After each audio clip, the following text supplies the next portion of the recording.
നമസ്കാരം, ഞാൻ ഡോക്ടർ അശ്വിൻ ഹരി.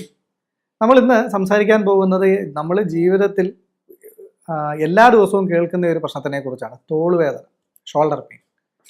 ഈ ഷോൾഡർ പെയിൻ കൊണ്ട് ബുദ്ധിമുട്ട് അനുഭവിക്കാത്ത ആരും ഒരു പക്ഷേ നമ്മുടെ ചുറ്റും ഉണ്ടാവില്ല. ജീവിതത്തിൽ ഒരു ഘട്ടത്തിലെങ്കിലും ഷോൾഡർ പെയിൻ കൊണ്ട് ബുദ്ധിമുട്ട് അനുഭവിച്ചിട്ടുള്ളവരായിരിക്കും എല്ലാവരും. നമ്മുടെ തോളിന് തുടർച്ചയായിട്ട് വേദന ഉണ്ടാകുമ്പോൾ എന്തൊക്കെ മാറ്റങ്ങളാണ് നിങ്ങളുടെ തോളിൽ ഉണ്ടാകുന്നതെന്ന് നിങ്ങൾ ശ്രദ്ധിച്ചിട്ടുണ്ടോ?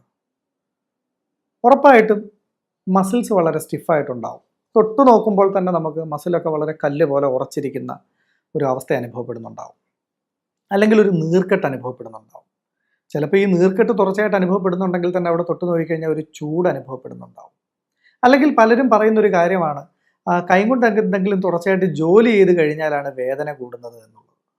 ഇതിൻ്റെ എല്ലാം അടിസ്ഥാന കാരണം എന്താണെന്ന് നമുക്ക് മനസ്സിലാവുന്നത് ഒരു സ്റ്റിഫ്നെസ്സും ഇൻഫ്ലമേഷനുമാണ്. അതായത് ഒരു മസിലുകളുടെ അമിത മുറുക്കവും ഒരു നീർക്കെട്ടുമാണ്. അപ്പോൾ നമ്മൾ തുടർച്ചയായിട്ട് മുറുകിയിരിക്കുന്ന ഒരു മസിലിനെ കൊണ്ട് നമ്മൾ തുടർച്ചയായിട്ട് ജോലി ചെയ്യിക്കുകയാണെന്ന് കരുതുക. ഒരു മിറ്റം കളയ്ക്കുക, അല്ലെങ്കിൽ ഒരു ചെടിക്ക് താഴെ തോണ്ടുക, അല്ലെങ്കിൽ നമ്മുടെ അടുക്കളയിൽ ഒരു ജോലി ചെയ്യുക, കട്ട് ചെയ്യുക, മുറിക്കുക.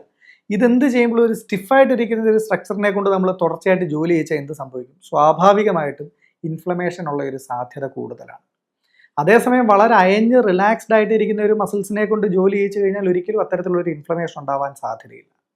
അപ്പോൾ ഇത്തരത്തിലുള്ള ഒരു ഇൻഫ്ലമേഷനും സ്റ്റിഫ്നെസ്സിൻ്റെയും അടിസ്ഥാന കാരണം എന്താണ്? ഫൈറ്റ് ഓർ ഫ്ലൈറ്റ് റെസ്പോൺസ് ആണ്. ഫൈറ്റ് ഓർ ഫ്ലൈറ്റ് റെസ്പോൺസ് എന്ന് പറഞ്ഞാൽ ഒരു ജീവിയുടെ ഒരു സ്വാഭാവികമായിട്ടുള്ള അവൻ്റെ ചുറ്റുപാടുകളോടുള്ള ഒരു സ്വാഭാവിക പ്രതികരണത്തിനെയാണ് ഫൈറ്റ് ഓർ ഫ്ലൈറ്റ് റെസ്പോൺസ് എന്ന് പറയുന്നത്. അതായത് നമ്മളുടെ മുമ്പിൽ ഒരു അപകടം വരുമ്പോൾ, ഒരു ത്രെറ്റ് വരുമ്പോൾ അതിനോടൊന്നെങ്കിൽ പൊരുതുക അല്ലെങ്കിൽ ഓടി രക്ഷപ്പെടുക. ഇത് ഏതൊരു ജീവിയുടെയും അടിസ്ഥാന പ്രകൃതമാണ്, അല്ലേ? അപ്പം മനുഷ്യനെ സംബന്ധിച്ച് നമ്മൾ അനുഭവിക്കുന്ന ത്രെറ്റുകളും അല്ലെങ്കിൽ നമ്മൾ അനുഭവിക്കുന്ന സ്ട്രെസ്സുകളും എന്ന് പറഞ്ഞാൽ നമുക്ക് ഡയറക്റ്റ്ലി കാണാൻ പറ്റാത്തതാണ്. കാരണം പണം നമുക്ക് കാണാൻ പറ്റില്ല, പക്ഷേ ആ പണത്തിനെക്കുറിച്ചുള്ള സ്ട്രെസ്സുകൾ നമ്മുടെ ഉള്ളിൽ എപ്പോഴും ഉണ്ടാകും. ഇത്തരത്തിൽ മനുഷ്യൻ അനുഭവിക്കുന്ന സ്ട്രെസ്സുകൾ മനുഷ്യന് കാണാൻ പറ്റാത്തതാണ്. അതുകൊണ്ട് തന്നെ ഉറക്കത്തിൽ പോലും മനുഷ്യൻ സ്ട്രെസ്ഡ് ആണ് എന്ന് പറയാം. അപ്പം ഉറക്കത്തിൽ പോലും മനുഷ്യൻ ഇത്തരത്തിലുള്ള ഒരു ഫൈറ്റ് ഓർ ഫ്ലൈറ്റ് റെസ്പോൺസിലാണെന്ന് പറയാം. അല്ലെങ്കിൽ അവൻ്റെ മുമ്പിൽ ഒരു ത്രെറ്റ് ഇല്ലാതെ അവനൊരു ജോലി ചെയ്തുകൊണ്ടിരിക്കുമ്പോഴും അവൻ ഈ ഫൈറ്റ് ഓർ ഫ്ലൈറ്റ് റെസ്പോൺസിലാണെന്ന് പറയാം. ഇത്തരത്തിലൊരു ഫൈറ്റ് ഓർ ഫ്ലൈറ്റ് റെസ്പോൺസിൽ തുടർച്ചയായ ഭയത്തോടുകൂടി ഒരാൾ ജോലി ചെയ്തുകൊണ്ടിരുന്നാൽ എന്തായിരിക്കും സംഭവിക്കുക? മസിൽസൊക്കെ ഒന്ന് മുറുക്കി വളരെ സ്റ്റിഫായിട്ടായിരിക്കും അയാൾ ഇരിക്കുന്നത്. ഈ സ്റ്റിഫ്നെസ് തന്നെയാണ് ഈ കണ്ടിന്യൂസ് മസിൽ സ്പാസം വഴി അവിടെ ഇൻഫ്ലമേഷനും പെയിനും ഒക്കെ ഉണ്ടാക്കുന്നത്. അപ്പോൾ ഈ ഷോൾഡർ പെയിനെ കുറിച്ച് പറയുമ്പോൾ എല്ലാവരും പറയുന്ന ഒരു കുറ്റക്കാരനാണ് തുടർച്ചയായിട്ടുള്ള കമ്പ്യൂട്ടർ ഉപയോഗം, തുടർച്ചയായിട്ടുള്ള ഡ്രൈവിംഗ്, മൊബൈൽ ഫോൺ ഉപയോഗം. ഇതൊക്കെ കൊണ്ടാണ് എനിക്ക് കഴുത്തിന് വേദന ഉണ്ടായിട്ടുള്ളത് എന്നാണ് എല്ലാവരും പറയാറ്. പക്ഷേ സത്യസന്ധമായിട്ട് പറയട്ടെ, യഥാർത്ഥ വില്ലൻ ലാപ്ടോപ്പോ മൊബൈൽ ഫോണോ ഒന്നുമല്ല. യഥാർത്ഥ വില്ലൻ അവനവൻ തന്നെയാണ്. കാരണം വളരെ റിലാക്സ് ചെയ്ത് ഒരു കമ്പ്യൂട്ടർ ഉപയോഗിക്കുന്ന അവനവൻ്റെ ജോലി ചെയ്യുന്ന ഒരാളെ സംബന്ധിച്ച് ഒരിക്കലും അത് അയാളിൽ ഷോൾഡർ പെയിൻ ഉണ്ടാക്കുന്നില്ല. പക്ഷേ നമ്മൾ വളരെ സ്ട്രെസ്ഡ് ആയിട്ട് നമ്മൾ വളരെ ഷോൾഡറൊക്കെ ഒന്ന് മുറുക്കിയിരുന്നാണ് ഈ കമ്പ്യൂട്ടർ ഉപയോഗിക്കുന്നതെന്നുണ്ടെങ്കിലോ തുടർച്ചയായിട്ടും ആ കണ്ടിന്യൂസ് മസിൽ സ്പാസം അയാളിൽ ഷോൾഡർ പെയിൻ ഉണ്ടാക്കും. അപ്പോൾ ശരിക്കും വില്ലൻ കമ്പ്യൂട്ടറാണോ അവനവനാണോ? അതായത് നമ്മൾ എന്ത് ചെയ്യുന്നു എന്നുള്ളതല്ല ഷോൾഡർ പെയിന് കാരണമാകുന്നത്, എങ്ങനെ ചെയ്യുന്നു എന്നുള്ളതിലാണ്. അതുകൊണ്ട് തന്നെ നമ്മൾ സ്ട്രെസ്ഡ് ആവാതെ വളരെ റിലാക്സ്ഡ് ആയിട്ട് ജോലി ചെയ്യുന്ന ഒരാളെ സംബന്ധിച്ച് ഈ കമ്പ്യൂട്ടറിൻ്റെ ഉപയോഗമോ ഒന്നും അല്ലെങ്കിൽ എഴുതുന്നതോ ഒന്നും ഷോൾഡർ പെയിൻ ഉണ്ടാക്കില്ല. പക്ഷേ അയാൾ വളരെ സ്ട്രെസ്ഫുള്ളായിട്ടാണ് ജോലി ചെയ്യുകയാണെങ്കിൽ അത് തീർച്ചയായിട്ടും ഷോൾഡർ പെയിന് കാരണമാകും. അപ്പോൾ ഷോൾഡർ പെയിന് കാരണമാകുന്ന ഒരു വികാരങ്ങളെക്കുറിച്ച് നമ്മൾ സംസാരിക്കുകയാണെങ്കിൽ ഷോൾഡർ പെയിൻ്റെ ഒരു അടിസ്ഥാന വികാരം എന്ന് പറയുന്നത് ഇൻസെക്യൂരിറ്റി ആണ് എന്ന് പറയും. ഇൻസെക്യൂരിറ്റി അഥവാ ഭയം. അതിൻ്റെ ഒരു ബേസിക് വികാരം ഭയം തന്നെയാണ്. നമ്മളൊരു ഭയം ഉണ്ടാകുമ്പോൾ നമ്മൾ എങ്ങനെയാണ് നമ്മുടെ ഒരു ബോഡി റെസ്പോൺസ് എങ്ങനെയാണ്? നമ്മളൊരു ഹൊറർ ഫിലിം കാണാൻ പോകുമ്പോൾ നമ്മുടെ ഒരു ബോഡി റെസ്പോൺസ് നമ്മളൊന്ന് ഒബ്സർവ് ചെയ്താൽ മതി. ഷോൾഡറൊക്കെ ഒന്ന് ടൈറ്റ് ചെയ്ത് ഒന്ന് മുന്നോട്ടാഞ്ഞായിരിക്കും നമ്മൾ ഇരിക്കുന്നത്, അല്ലേ? ഇത്തരത്തിലൊരു മനുഷ്യൻ അയാളുടെ ഉപബോധ മനസ്സിലൊരു ഭയം കിടപ്പുണ്ടെങ്കിൽ അയാൾ പോലും അറിയാതെ അയാളുടെ ഉറക്കത്തിലും ഉണർവിലുമൊക്കെ ഇത്തരത്തിലുള്ള ചെറിയ ചെറിയ മസിൽ സ്പാസംസ് അയാളുടെ ശരീരത്തിൽ അനുഭവപ്പെടും.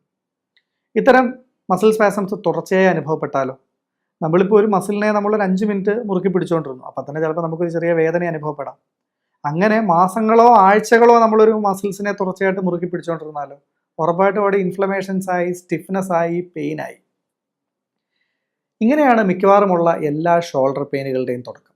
ഈ ഒരു സ്റ്റിഫ്നെസ്സും വീക്ക്നെസ്സും ഇൻഫ്ലമേഷനും ഒക്കെ നിൽക്കുമ്പോൾ തുടർച്ചയായിട്ട് നിന്ന് കഴിഞ്ഞാൽ അത് സ്വാഭാവികമായിട്ടും അവിടെ കശേരുക്കളുടെ തേയ്മാനത്തിനും ഡിസ്ക് ബൾജിനും ഒക്കെ കാരണമാകും. ഇങ്ങനെയാണ് അപ്പം മിക്കവാറുമുള്ള 99% കഴുത്തിന് വേദനകളുടെയും കാരണം മാനസിക സമ്മർദ്ദമാണ് എന്ന് പറയാം. അതായത് എന്ത് ചെയ്യുന്നു എന്നുള്ളതിനല്ല പ്രാധാന്യം, എങ്ങനെ ചെയ്യുന്നു എന്നുള്ളതിലാണ് പ്രാധാന്യം. ഈ കഴുത്തിന് വേദനകൾക്കുള്ള പരിഹാരം അതിനൊരിക്കലും ഒരു സർജറി അല്ല ഒരു പരിപൂർണ പരിഹാരം. കഴുത്തിന് വേദനയ്ക്ക് വളരെ മനോഹരമായി ആയുർവേദത്തിൽ നമുക്ക് പരിഹാരം ഉണ്ടാക്കാൻ സാധിക്കും.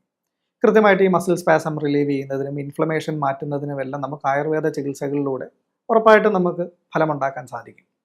പക്ഷേ നമ്മൾ ഈ ആയുർവേദ ചികിത്സകളിലൂടെ നമ്മൾ നീർക്കെട്ട് മാറ്റി, മസിൽസിൻ്റെ ഇൻഫ്ലമേഷൻ മാറ്റി, പക്ഷേ ഈ ഭയം എന്ന് പറയുന്ന വികാരത്തിനെ നമ്മൾ ഇല്ലാണ്ടാക്കാത്തിടത്തോളം കാലം ഈ തുടർച്ചയായിട്ട് ശരീരത്തിൽ ഉണ്ടാകാനിടയുള്ള ഒരു മസിൽ സ്പാസത്തിനെ നമുക്ക് പരിഹരിക്കാൻ സാധിക്കുന്നില്ല. ഈ മസിൽ സ്പാസത്തിനെ പരിഹരിക്കാൻ സാധിക്കാത്തത് കൊണ്ട് തന്നെ കുറച്ച് നാളുകളോ അല്ലെങ്കിൽ ആഴ്ചകളോ മാസങ്ങളോ കഴിയുമ്പോൾ ഈ വേദന വീണ്ടും തിരിച്ചു വരാനൊരു സാധ്യതയുണ്ട്.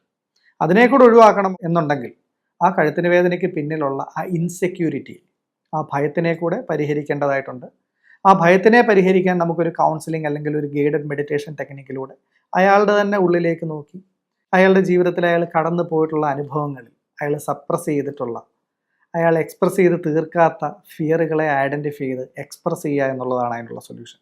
അത്തരത്തിൽ ആ ഫിയറിനെ കൂടെ റിലാക്സ് ചെയ്ത് കഴിഞ്ഞാൽ ആ ഷോൾഡർ പൂർണ്ണമായിട്ടും റിലാക്സ് ചെയ്യാൻ സാധിക്കും. അയാളുടെ ആ കഴുത്തിന് വേദനയ്ക്കും ഷോൾഡർ പെയിനും നിലനിൽക്കുന്ന ഒരു പരിഹാരം നമുക്ക് ഉണ്ടാക്കാനും സാധിക്കും.